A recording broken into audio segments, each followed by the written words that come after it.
Hey guys, Gaming Off the Grid here. Today is the latest installment of our mini-series as we take a walk through the console generations of our lifetime. Today we're going to focus on console generation 5. Yeah, this generation is sweet as all the developers were jumping headfirst into the 3D era. Yes, at the time it was a huge technological leap forward, but do these consoles and games actually hold up today? What are we going to drink today? Today we're drinking the St. Louis Red from O'Fallon's. It's a red ale. Alright, we're really excited to jump into this episode, so make sure you hit the subscribe button and ring that bell icon so you never miss an upload. And as always, sit back, relax, pour yourself a beer if you care to, and stay tuned for this episode of Gaming Off the Grid.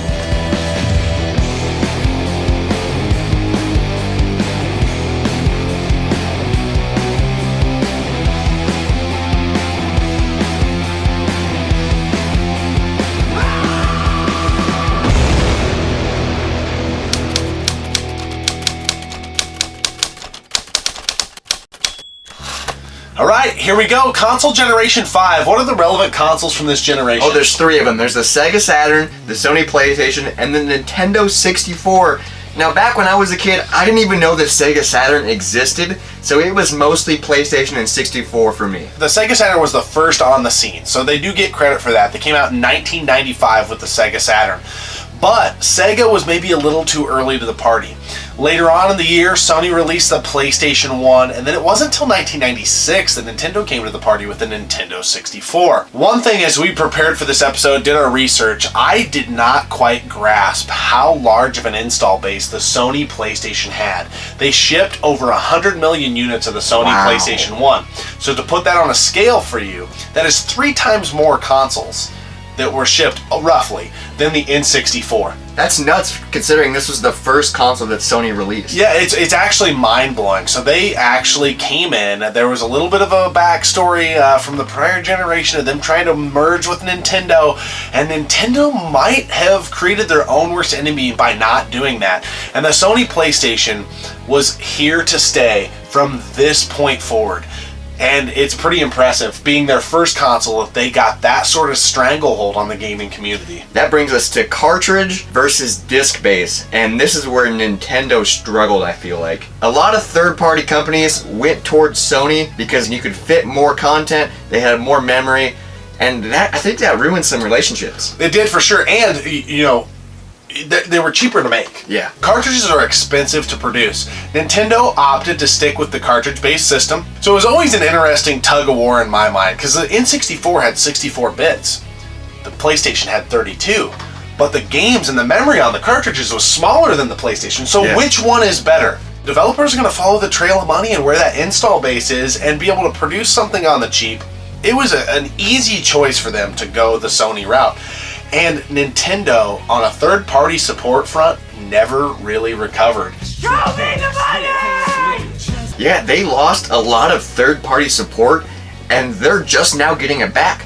That's like 20 plus years later, and they're still struggling from that. Yeah, you really bring up a fantastic point there. I think some of the things that happened in this generation are still having astounding effects on the modern day gaming scene. You have Sony and Nintendo. Yes, Microsoft is in there, but it's a continuous battle, and some of the decisions made in this generation are still affecting us today as gamers. You have the Sony and Nintendo battle generation after generation after generation. You have the third-party support almost entirely behind Sony and Microsoft and not really behind Nintendo. And it forced Nintendo in this era and many eras that followed this to develop their own IPs. And holy shit, they developed so many amazing ones that are still here today.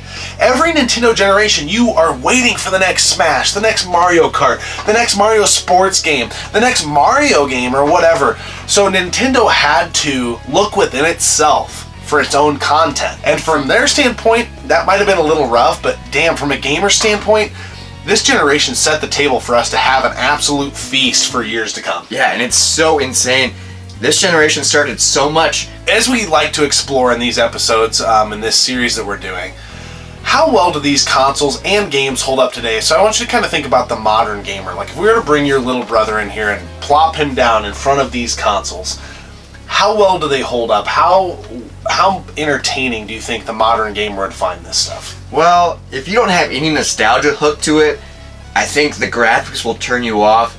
They don't hold up very well today. I mean, some of them are phenomenal, like Castlevania. Looks incredible still. Absolutely. But most of the games, they don't look the greatest, and from both of the systems, the 64 and the PS1, the controllers are really odd.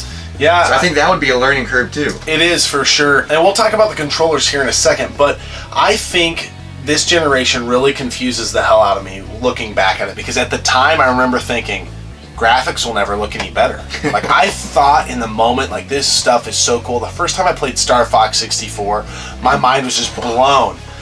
But going back at it now, of the console generations that preceded it, this almost has aged the worst. Yeah, it has, which is weird, but it makes sense though, because they're trying 3D for the first time, so it does get it more complicated. Yeah. Those 2D games still look and play amazingly. I just have a feeling if we took a 10-year-old kid right now and showed him Donkey Kong Country on Super Nintendo and Donkey Kong 64, we would be far more likely to get him hooked on Donkey Kong on Super Nintendo than Donkey Kong 64. Controlling a 3D world with a single joystick mechanism is very unique. So it hasn't aged the best? No. But the platform and the groundwork it laid for subsequent generations will never ever be forgotten. So you kind of talked about the controllers. Nintendo went wacky with their controller. We got the 3-handled N64 controller. Yeah, what? How do you hold it? Everybody holds it different. I always hold it with the 2 right ones. I barely ever put my hand on the left one. I don't even know how or why they came up with that design. I mean, it's really unique, and Nintendo is an out-of-the-box thinker. Yeah. So it makes sense. And then the Sony PlayStation controller, at the time I was like, man, this is a nice basic controller. But comparing it to the analog joystick one, I was like, dude, this sucks. Yeah, the very first Sony PlayStation controller without the DualShock and the analog sticks, when you go back and play on it, it seems kind of primitive. But they did come out with a DualShock controller in this generation, and I remember thinking like, wow, this is kind of the next step of the Super Nintendo controller. Had the 4 buttons, had the D-pad, R1, L1, and R2 and L2. And we'll talk about this in future episodes, I'm sure, time and time again. One thing I have loved that Sony has done is they haven't messed around with their controller. Ever. So this format of a controller, it's a little more ergonomic now, but the button placement is still in the same place today on the PS4, PS Vita, PSP, PS3, PS2. Everything they've released has a similar button structure to this original Sony PlayStation controller. I think that's awesome, because you can show anyone any game from any of the Sony systems and they know where the buttons are and they can jump in right away. If you try doing that on Nintendo, they're like, okay, this button's really big and this button's really small and this button's over here and there's 3 prongs on this one. Like, how do I... It's a learning curve. Now, let's talk about our favorite games from this era. If you were to go to a desert island, what would be 3 games you would take from this era? That's pretty easy for me. Number 1, I would take Zelda Ocarina of Time, Okay. or Majora's Mask. Either one of those I would be happy with. I like them about on the same level. I would take WWF No Mercy by THQ. Interesting. It's the best wrestling game ever made. I was a huge wrestling fan at the time.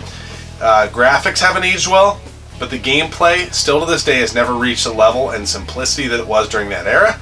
And last but not least, my favorite game series of all time, Metal Gear Solid, MGS1 on PS1. I can play it. I can play it infinitely. I bet I've beat the game 20 times. I'll beat it 20 more times before my time to take a dirt nap, and I will never get sick of it.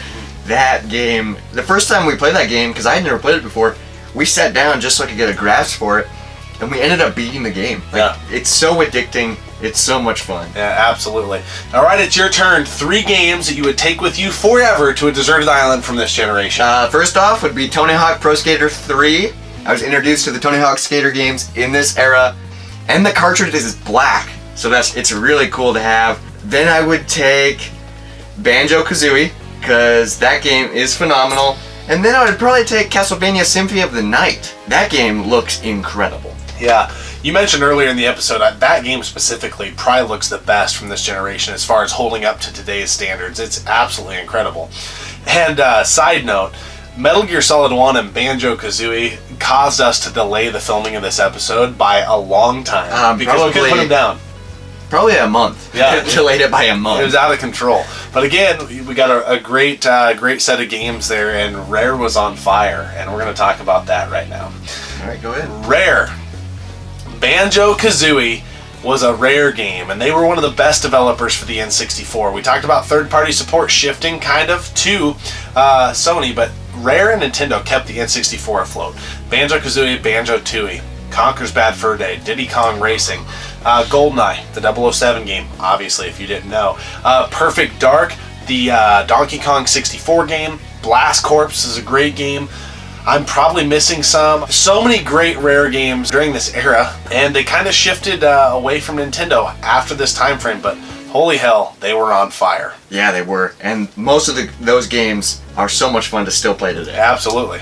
There's also a couple of Saturn games that are pretty cool. We haven't talked that much about the Saturn. Yeah. So let's mention that just real quick. Yeah, so we just recently got our hands on the Saturn. We got a full complete in box and like 15, 20 games, most of them sports games, unfortunately, but at a garage sale for a really good price. And some of the games that have jumped out at us: Virtua Cop, gotta have the light guns for it, Virtua Fighter, and then Nights into Dreams, which is a fantastic game. And I played the Nintendo Wii one, which is still really cool, very stylistic. It's kind of like, I've always felt like it's a kind of almost like an evolution of Sonic the Hedgehog in a way, in a three-dimensional space. So it's a really cool game. And there's another game we don't have that we would really like, the Panzer Dragoon game. Obviously, a couple of those on the console are really well received and sought after for collectors. But we've played Panzer Dragoon Orta on the Xbox, and it's a really good game. And you know the groundwork is laid during this generation. But there are no nostalgia strings here for the Sega Saturn for either one of us. We just recently got it, and so we're kind of just navigating those waters now. I think I've said it before, but back then, I didn't even know Sega was a company. None of my friends, none of my neighbors had any of it. Yeah, it's weird. The Sega Saturn, I knew it was a thing, but don't have a lot of memories of playing it. I didn't really revisit Sega again until the Dreamcast. What'd you think of this beer? Oh boy, it's an easy drinker, but best I could say is I think I would enjoy it on a hot day at a baseball game. Yeah, I would agree with that. It's very simple. There's not much going on. I'm not a huge fan of red ales, so I'm not the biggest fan of this beer, but it does feel like I should be at a baseball game drinking this, and I think this was made for the Cardinals, because St. Louis Red, you know, there's baseball stuff on the beer bottle, so it makes sense. Would I rather drink this than like a Budweiser? Yes, but I don't know. It's about it. It's not really up to par with what we usually bring on the channel, unless we're having like a stupid party game episode or something. But it's very simple. You got the toastiness on the nose, some maltiness, some like a grassy smell and hops. Very light hop taste. It's just it's a malty red ale. I mean, it's very simple. I think you hit it right on the head. Slightly above an adjunct lager. Good for a baseball game. But it's not going to wow you in any way. They played it pretty safe here. It's a good beer, but a very safe beer. Yeah.